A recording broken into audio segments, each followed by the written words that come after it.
जय हिंद साथियों। हाल ही में हम सभी ने स्वतंत्रता दिवस को मनाया। साथियों, आज की वीडियो की बात की जाए तो एक लाहौर की हम लोग बात करेंगे, जहां पे आज़ादी के पहले लाहौर की हम बात कर रहे हैं, जहां पे गैर मुस्लिम की बात की जाए तो 40%, वहीं पे अगर बात की जाए अर्थव्यवस्था की तो गैर मुस्लिम से 80% योगदान था गैर मुस्लिम का। लेकिन वो लाहौर भारत में ना होकर के आज वो पाकिस्तान में है। ऐसा क्यों? ऐसा क्या कारण था कि जो लाहौर है ना वो भारत में होना चाहिए था लेकिन वो आज पाकिस्तान में है? ऐसा क्या कारण था, हम इस वीडियो में समझने की कोशिश करेंगे। इसके पहले साथियों हमने एक वीडियो बनाया था कि आखिर 15 अगस्त को ही स्वतंत्रता दिवस क्यों मनाया जाता है। तो जो साथी वो वीडियो ना देखे हो, वीडियो जाकर के देख सकते हैं। तो जितने भी हमारे साथी जुड़ रहे हैं सभी को मैं जयेश पांडे हृदय से सभी का स्वागत करता हूं। साथियों आइए शुरुआत करें। जैसा कि आप यहां देख पा रहे हैं, लाहौर की हम लोग बात कर रहे हैं, यानी कि जो लाहौर है वह भारत का क्यों नहीं हो पाया।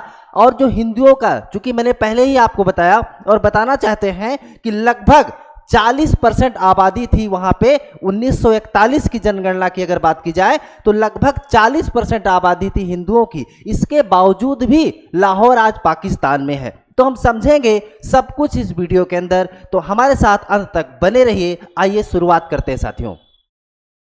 बात की जाए लाहौर की तो क्या मजबूरी थी। देखिए, सबसे पहले तो आपको बताना चाहते हैं कि भारत का जो विभाजन हुआ 1947 का जो एक्ट था, स्वतंत्रता अधिनियम एक्ट 1947 का, जिसमें भारत और पाकिस्तान दो नए राष्ट्र बने स्वतंत्रता अधिनियम 1947 के एक्ट में। साथियों आपको बताना चाहते हैं कि उस समय जो वायसराय थे, है ना, अगर वायसराय की बात की जाए तो लॉर्ड माउंटबेटन थे। और जो जिम्मेदारी मिली थी, यानी कि बांटने की जिम्मेदारी मिली थी, पार्टीशन करने की जिम्मेदारी मिली थी, वो मिली थी सर रेडक्लिफ को, है ना। तो सर रेडक्लिफ को ये जिम्मेदारी दी गई थी कि भारत और पाकिस्तान का विभाजन करने के लिए। तो रेडक्लिफ आते हैं भारत में और विभाजन करने की क्योंकि उनके पास जिम्मेदारी थी, तो भारत और पाकिस्तान को रेडक्लिफ की अध्यक्षता वाली बाउंड्री कमीशन को सौंपा गया। अब ये कौन सा शहर किसको मिलेगा, है ना, कितना क्षेत्र भारत में जाएगा, कितना पाकिस्तान में जाएगा, ये सब कुछ जो है रेडक्लिफ को दी गई ये जिम्मेदारी। और जो उन्होंने बाउंड्री बनाई, है ना, जो भी उन्होंने डिसाइड किया उसी को तो रेडक्लिफ रेखा कहा जाता है ना, उसी को तो क्या कहते हैं, रेडक्लिफ रेखा कहते हैं। तो उन्हीं को जिम्मेदारी दी गई थी और पाकिस्तान को लाहौर देना मजबूरी था या क्या था, आइए हम समझने की कोशिश करते हैं। ये आपको चित्र में दिखाई दे रहे हैं, ये रेडक्लिफ है, इन्होंने ही पार्टीशन किया था भारत और पाकिस्तान का। साथियों आइए हम समझने की कोशिश करते हैं।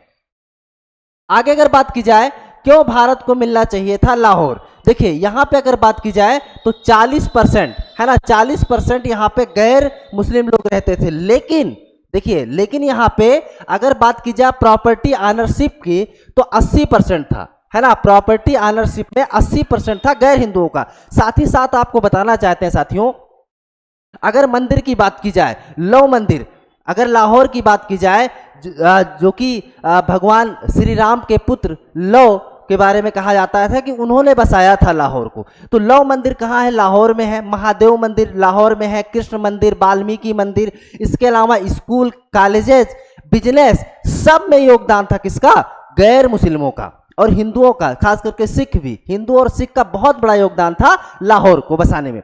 आगे अगर बात की जाए तो शुरुआत में सर रेडक्लिफ ने लाहौर को भारत के हिस्से में दे दिया था, लेकिन फिर उन्होंने अपना मन बदल लिया। तो साथियों एक बात आपको बताना चाहते हैं कि चूंकि मैंने पहले ही कहा आपको कि जो फेमस चाहे मंदिर हो या फिर बिजनेस व्यवसाय हो या फिर स्कूल कॉलेज हो, ये सब कुछ जो था वो गैर मुस्लिमों के पास था अधिक से अधिक, यानी 80% योगदान था अर्थव्यवस्था में।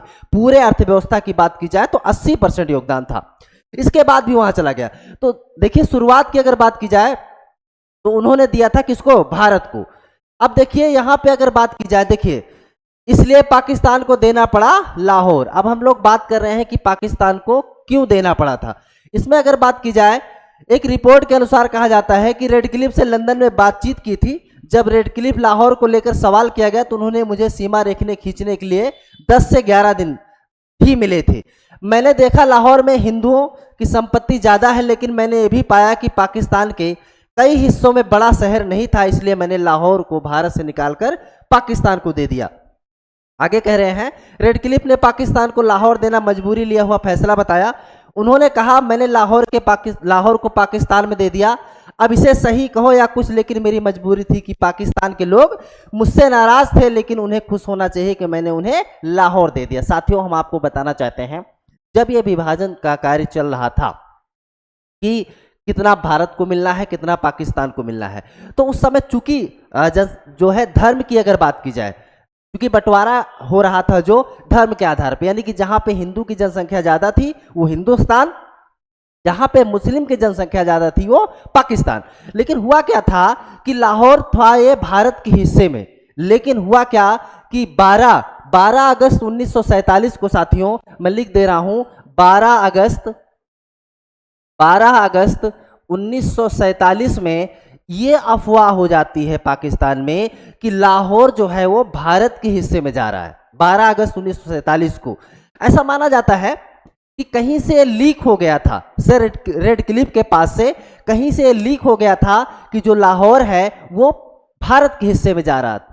इसको लेकर के बहुत ही ज्यादा आंदोलन हुआ, हिंसा हुई और बहुत से हिंदू और सिखों की जान गंवानी पड़ी 12 अगस्त 1947 को। ये इतना ज्यादा भयंकर रूप ले लिया कि रेडक्लिफ ने कुछ ही इसके बाद ही, है ना, इसके बाद ही ये डिसाइड किया कि लाहौर अब किसके हिस्से में जाएगा, पाकिस्तान के हिस्से में जाएगा। वरना ये लाहौर किसका होता, भारत का होता, हो भी गया था, लेकिन चूंकि हिंसा बहुत ज्यादा हो जाती है, इसी कारण ये जो लाहौर है किसके हिस्से में चला जाता है, पाकिस्तान के हिस्से में चला जाता है। साथियों, आगे अगर इसमें बात की जाए, ये आप देख पा रहे होंगे यहाँ पे पूरा का पूरा लाहौर आपको दिखाई दे रहा है। अगर बात की जाए सबसे लोकप्रिय पर्यटन स्थलों में, यह बाग आपको दिखाई दे रहा है। इसके पूर्व में लाहौर किला है ना, अगर आप लाहौर की बात की जाए तो लाहौर किला, उत्तर में रणजीत सिंह की समाधि, पश्चिम में बादशाही मस्जिद और दक्षिण में रोशनई दरवाजा स्थित है। तो कुल मिलाकर के लाहौर की बात की जाए साथियों, तो लाहौर जहां पे हिंदू की जनसंख्या इतनी ज़्यादा थी, अर्थव्यवस्था में हिंदुओं का इतना अधिक योगदान था, इसके बावजूद भी चूंकि इतनी ज़्यादा हिंसा होती है, जिसके कारण सर रेडक्लिफ जो है, जो ये इसको जो है लाहौर को पाकिस्तान के हिस्से में दे देते हैं। ऐसा माना जाता है कि सर रेडक्लिफ जो है ये बंटवारा करने के बाद ये ब्रिटेन चले गए थे और इनको बंटवारे करने की जो 40,000 रुपये मिलना था, इन्होंने उसको लिया भी नहीं था, है ना, इन्होंने इसको लिया भी नहीं था और वो 40,000 रुपये लेने से मना कर दिए साथियों लाहौर में। तो ये लाहौर संबंधित हमने आपसे बात किया कि अगर ये लाहौर होता अभी भारत में, और लाहौर की बात करें तो एक खूबसूरत शहर जो कि रावी नदी के तट पर है ना, रावी नदी के तट पे है। शुरुआत की बात की जाए तो हमने आपको बताया ही कि लाहौर जो कि भगवान श्री राम के पुत्र लव द्वारा बसाया गया था। शुरू में इसको लव के नाम पे पड़ा, बाद में जाकर के धीरे धीरे इसका नाम लाहौर पड़ जाता है साथियों। तो ये लाहौर के बारे में हमने आपसे चर्चा किया, कैसे लगा आप हमें अपनी राय जरूर दीजिए। तो बस एक छोटा सा वीडियो था, बहुत ही जल्द आपसे मिलेंगे अगले वीडियो में। लेकिन अगर है चैनल पे नए तो चैनल को कर लीजिए सब्सक्राइब और अपने दोस्तों को शेयर करिए। मिलेंगे बहुत जल्द, आप सभी को बहुत बहुत धन्यवाद।